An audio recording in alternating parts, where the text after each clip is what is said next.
Good afternoon. My name is George Robnett. I am the Community Engagement Coordinator for the Consumer Council of Missouri.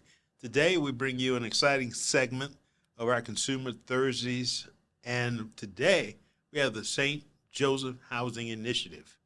Ms. Annie Purcell, Outreach Coordinator and Manager of Volunteers with the organization, which is the job within itself. But most importantly, the Outreach Coordinator.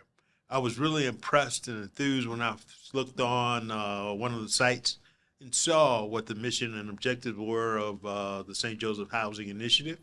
And I asked them to come in and share with us what their mission and objectives are. And with that, it's Annie Purcell. Hello. Hi, Annie. Hi. Annie, welcome to Consumer Council of Missouri. Thank you for having us. We're very, very happy to have you here. We are sorry Christian McCutcheon, the executive director, is unable to be with us today. But however, I've spoken with her on several occasions, and she's an enthusiastic person and very involved in the community and the initiatives of the St. Joseph Housing Initiative. With that, Annie, tell us a little bit about the mission of and when it was created of the St. Joseph Housing Initiative. Absolutely. So as a faith-based organization, our mission is creating vibrant communities through affordable quality housing where low and moderate income families can thrive, prosper, and build wealth. Fantastic. Yeah. It was created in 2018, 2019. Okay. Right in the pandemic, in the middle of the pandemic. Right before, yeah. Right before, okay. It was right as we were getting going, then the pandemic hit. And some real interesting times during the pandemic. Interesting. Yeah, a lot of volunteers in masks, building fences and things, but we kept on going. Right. Yeah. So the objective is, and correct me if I'm wrong, is for home ownership. That's correct. And for low moderate income families to become homeowners. Mm-hmm. And as a part of that, I mean, you work in certain demographic areas or certain areas of the city of St. Louis. And can you talk to me a little bit about those two neighborhoods? Absolutely. So our two footprint neighborhoods are Dutchtown, South City area, and then Baden, North St. Louis. So far, those are our two footprints. So we've done 14, we've renovated and sold 14 houses in Dutchtown, one in Carondelet, Fantastic. and then 3 in Baden. Nice. Yeah. Nice. Both of those areas have a need Mm-hmm. for affordable home ownership. Mm-hmm. I hate to say this because it kind of dates me, but I've been a licensed real estate broker, inactive licensed real estate broker for over 40 years. But I've always believed in home ownership, and I always thought home ownership was something that helps stabilize the neighborhood. Absolutely. It versus, and nothing wrong with rental. Okay. No. Nothing wrong with rental. No. Don't get me wrong. But if you have a good balance of homeowners and renters, it provides a stable neighborhood. Homeowners tend to get more involved in community activities. Well, and George, I think it's a good segue into kind of how we do what we do, which is we renovate, we acquire vacant and distressed houses. Okay. So that's solely kind of what we focus on. So to your point, in a neighborhood, if you're taking a vacant home and transforming it from a neighborhood liability, i.e., the homes are hazardous potentially, there's no tax contribution from the residents, any number of things, and then turning that into a stable owner-occupied home, it really is impactful in many different ways for the individual family as well as for the neighborhood. So your organization selects to work on vacant housing. Some are vacant, some we purchase, but generally they are extremely distressed. Okay. Yeah. So you take on the really hard project. Yeah, that's right. We have a board member who says, if not us, then who? Okay. We've had and it's to a varying degree. So Yes. some homes require more work than others, but some of our notable cases include a house that we called the house with the hole, which was a house that was vacant, and a car had run into the side of it and put a hole in the foundation, and it had been left that way. And it was overgrown with weeds. And this house was on the corner of South Grand and Taft. So, there was a kid's bus stop in front of the house. It was a very visible corner in the neighborhood, and it sent a very clear and a very negative message. And so that property was very important for us to do. And now the resident, she grew up in the neighborhood. She's, I believe, the first homeowner in her family, and, is a proud Dutchtown resident. I think that's really important that, you're able to retain residents or people who grew up in the community and the neighborhood. They're familiar with the neighborhood. They want to see the neighborhood be better. Yep. Yep, absolutely. They want to see the neighborhood be better and stable, and they're making an effort to help do that. Yeah, to help stabilize that neighborhood. That's fantastic. I think that's really impressive, and I think that you will find a lot of people who grew up in St. Louis, whether it's St. Louis County or St. Louis City. From my experience, if they can find affordable housing within their community or where they grew up, then they'll move back. Sure. They'll move back. They'll definitely move back. But so with that being said, how do people, get ready for the program and get ready for homeownership? Is there a program or activity that you guys carry out to ensure that these people are ready to become homeowners? Yes, absolutely. So we have a program called the Homeowner Readiness Academy. Okay. So our basic series is 4 classes. They include budget, credit, how to obtain a mortgage, and how mortgages work and all of that. And then the last class, or sometimes the first class that we do, is called Protecting Your Investment Community Connection. And that's about how you maintain your home. And then also really stressing that successful homeownership, kind of as we've been talking about, is also about becoming a member of the community. Gotcha. And, knowing your neighbors and voting in your elections and getting involved in community efforts and yeah. It's fantastic. So go ahead. Yeah, so that's kind of our basic, so these classes are open to anyone who would be a first-time low and moderate income home buyer, because that's who our homes are made exclusively available for purchase to, first-time low and moderate income home buyers. And I should add, because I didn't know this when I started working for St. Joseph, when a first-time home buyer just means someone who has not owned a home in the past 3 years. So it's open to everyone. These classes are free. You just talk to me. We have them about four times a year. And And that is true. That is true. It's people who know that. A first-time home buyer doesn't mean it's the first time you may have owned a home, but if you haven't owned a home in the prior 3 years, from a lender's perspective, you could be considered a first-time home buyer. So that's an important thing for people to know. Yeah. And that a lot of people transition from home ownership to rental, and then they want to get back into home ownership. Right. So that's kind of how we meet people who might be interested in purchasing one of our homes. Yeah. And, people enter these classes from a wide range of experiences. So there are some folks who are, no one in their family's ever owned a home. They've never even thought about owning a home. Maybe they've got a lot of work to do on their credit. Running the gamut to someone who's already has a pre-qualification letter in their hand, and they're finding, wow, I try to put a contract on a house and I'm outbid by $50,000 or something like that. So we have a whole range of folks who come through our classes, and Fantastic. Let me ask another question. How do you offset the cost with the rising costs today with construction and material, labor and material in construction? I mean, honestly, I looked at some of the numbers, it's astronomical. I mean, to compare to 10 years ago, I mean, it's just, prices they haven't doubled; they're quadrupled. Yeah. as far as the price of even lumber and things of that nature.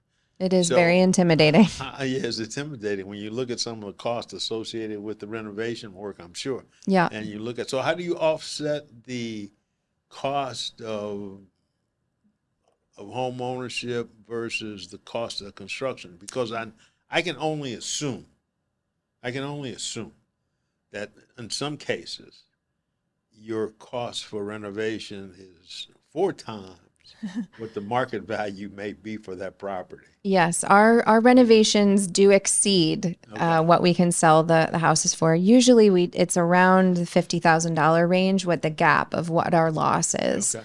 And the way that we're able to do that is that we do a lot of fundraising.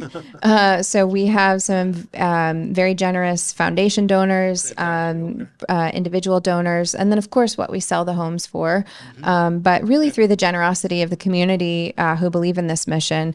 I should also add that we have some very generous in-kind donors. So we have partners, we have a landscaping company that come and they're called Wallflower Design. They plan, they design, they source their friends at different nurseries for plantings. And so they help us with that.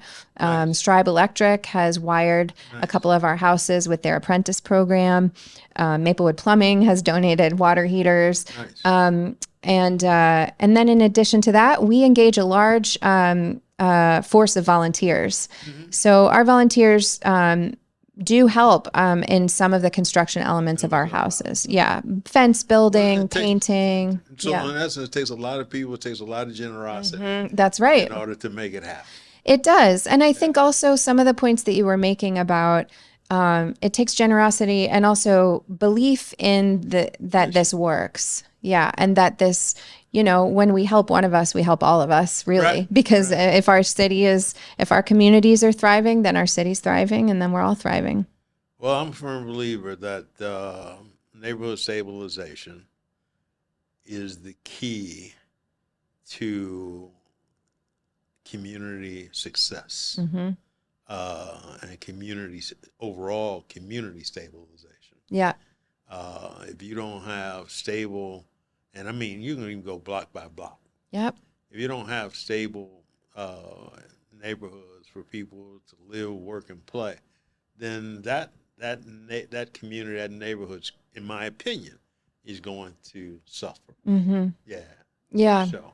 Well, the other part of this puzzle too is that, we've operated in a very grassroots way. So we have been very determined to collaborate with community partners. Okay. We work closely with the neighborhood organizations. We create close relationships with the neighbors. I would be remiss without shouting out, for example, the community of Dutchtown has really, there's so many boots on the ground in terms of doing what you're saying, really having these initiatives to, incentivize small business development or have wonderful social events like, movies in Marquette Park. We have this wonderful resource in the city, Marquette Park. It's the only free community pool. I don't know if everybody knows about that, but there's a community pool in Marquette Park. I didn't know that. Yes, that's good to know. It's wonderful. And they do movie nights in the summer where St. Joseph Housing Initiative is a sponsor for that. There's so much effort, and it takes so much effort. Yeah, it takes a lot of effort. There's no question about that. Yeah. And it takes a lot of the community has to be engaged in that activity. Yeah. I can tell you from experience. Yeah. If they don't have community engagement and basically community buy-in, it's very difficult to do. Yeah. Yeah. Very difficult to do. I think. So what do you see? What's the next steps? What's the objectives of St. Joseph Housing Corp in the next 2 years, 3 years? Well, that's probably a better question for our board, which they're working on that. But I will tell you that right now we've renovated and sold 17 houses. All of our home buyers still own their homes. Great. Over since 2019. We are currently renovating 6 houses. Oh, okay. Well, so our plate is full. But also, Christy's going to look at another potential property tomorrow. We're always looking for those opportunities to keep this going. And I think we're looking at, I think to your point of, what are the creative solutions to deal with some of these challenges? So rising costs, I don't know. We'll always renovate houses. That's in our mission. Maybe we're looking at new builds. I don't know. We're just really, we always go back to the core, which is how can we facilitate homeownership for first-time low and moderate income families, and how can we strengthen our communities? So that will always be the core of how we operate.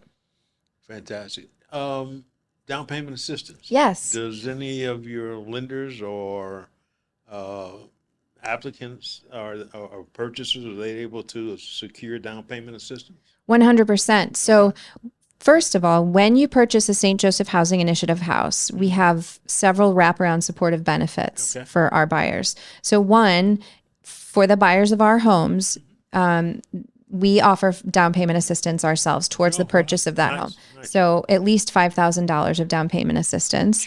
Then we offer, obviously, the Homeowner Readiness Academy.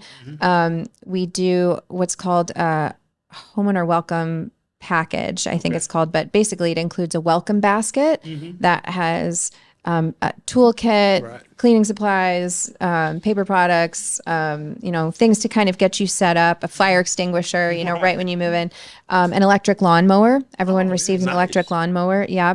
That was kind of some feedback that we got, a lot of people who've never owned their home before, they're like, oh gosh, and like, okay, yeah, right. So that's done. And then also an introduction to a first neighbor volunteer. So this is a resident, a homeowner within the neighborhood, might not be right next door, but close by, who's willing to say, hey, here's my number, and I'm going to call you, and I'm going to check in on you. Maybe I'll invite you to that movie night in Marquette Park. Maybe I'll say, hey, do you know about the trash pickup? Or you have school-age kids. Do you know what all the different various options are? Do you know where to get your groceries? Just be a dedicated neighbor. Nice. Yeah. So that's what we do. And then, yes, the lenders that buyers work with. For a first-time buyer, there's actually quite a few, first-time low and moderate income buyer. There's quite a few lenders out there that also, on top of what we offer, will offer down payment assistance, $5,000 to $10,000 usually, I would say. Wow. Just got to ask. They've got a CRA.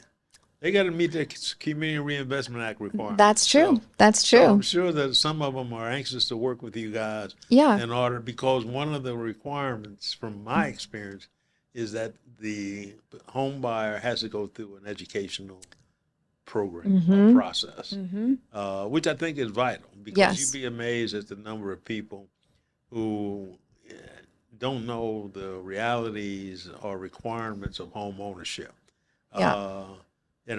Just keeping the grass cut, keeping the gutters clean. Yeah. All that little basic stuff that, just as a homeowner drives you crazy. Right. It's true. It does drive you crazy. But you understand the long game. Because it seems like if I don't clean the gutter right now, then 5 years it's going to come back to haunt me. Come back to haunt me because I got water in my basement. Right. Exactly. Exactly. Well, that's fantastic. And some of the lenders I'm happy to hear that many of the lenders are willing to work with you. Because in this current economy and environment, I'm happy to hear that they are still trying to meet the needs of some of the low moderate income families. Yes, absolutely. I mean, so in our classes, the third class about mortgages, we have a variety of different lenders. We don't have any formal relationship with any lender. We have many lenders who come through and teach there, and many of our buyers obtain their mortgages through these lenders. And they also are among our generous, how we get our foundation grants and stuff through the various banks and lenders and stuff like that. So to date, and you correct me if I'm wrong, to date, St. Joseph Housing Initiative has developed and has 17 homeowners in place. Yeah. Currently renovating 6 additional homes. Yes. And looking at more properties to acquire for purposes of adding to that 6 that they're currently renovating. Yes. So it's easy to say that you can anticipate St. Joseph Housing to have 30 plus homes for home ownership in the next couple years, including the ones that have already been developed. May it be so. No, yes. Yeah, it's be so. Yes. Absolutely. Yes, I Absolutely. think that is definitely in our Absolutely, goals. Yeah, for sure. I think the neighborhoods you've selected are definitely viable neighborhoods for revitalization and stabilization.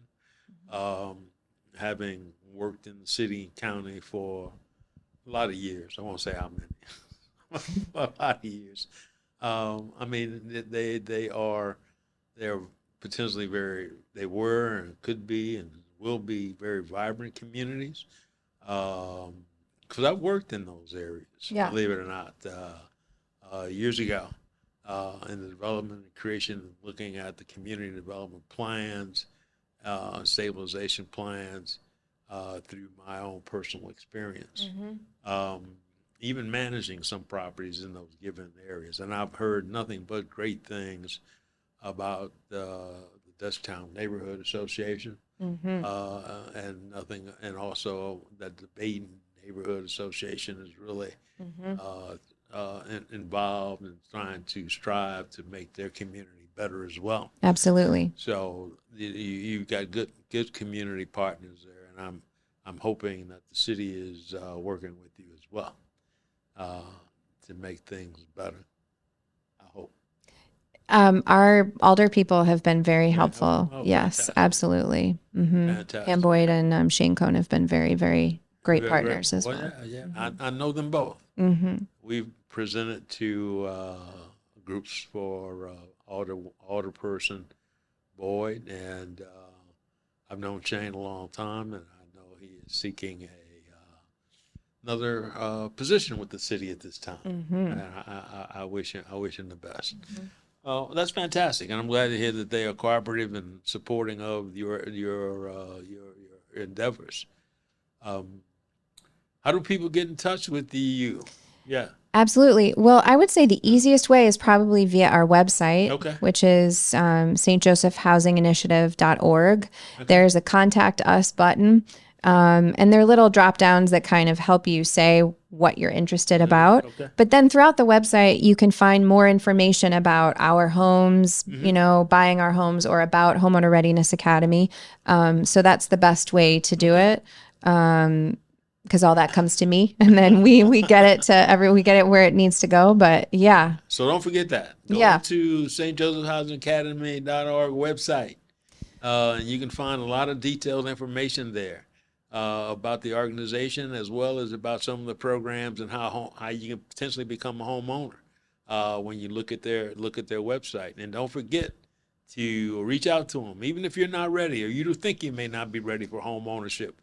But if you even go through the Homeowner Readiness Academy, you can find a lot of great information there that will hopefully be beneficial to you, if not today, 3 years, 5 years down the road. That's right, George. We have a Homeowner Readiness Academy series coming up in August. Okay. It's getting pretty full, but if you reach out to me, then you go in our pipeline, and every next time that we have a series, I'll send you the information. Fantastic. And don't forget, St. Joseph Housing Initiative needs your financial support. For those of you out there who are reading or seeing this, this is a great initiative helping stabilize our communities throughout the city. And they, as with the Consumer Council, we need your financial support in order to keep this activity going and ensure that our community is the best community that it possibly can be. With that, Annie, I'm going to ask if you got anything else you want to add to this? Maybe on that note, we will, in the fall, we have something called Raise the Roof. It's a wonderful benefit that we have. This year, it's going to be Saturday, October 3rd at St. Mary's Southside Catholic High School. That's where our offices are. It's a great way to support SJHI, and it's a fun evening. We have great food, and there's videos about what we do. And so there will be information about that event on our website. So if you're interested in buying a ticket or even being a sponsor, we're looking for sponsors for the event right now. So just reach out via the website. Fantastic. That is fantastic information. So don't forget that. October 3rd? Saturday, October 3rd. Yep. I'm pretty good. I remembered that date. Saturday, October 3rd. Don't forget to support St. Joseph Housing Initiative if you possibly can. It'll be a good, I'm sure it's a fun, good event, and it'll be well worth your time to consider attending and participating with them. With that, I want to say thank you, Annie. Thank you, It's been a George. true pleasure, and I look forward to continuing our communication in any way we can help you as the Consumer Council of Missouri. Feel free to reach out. Thank you. We really appreciate it. Thank you.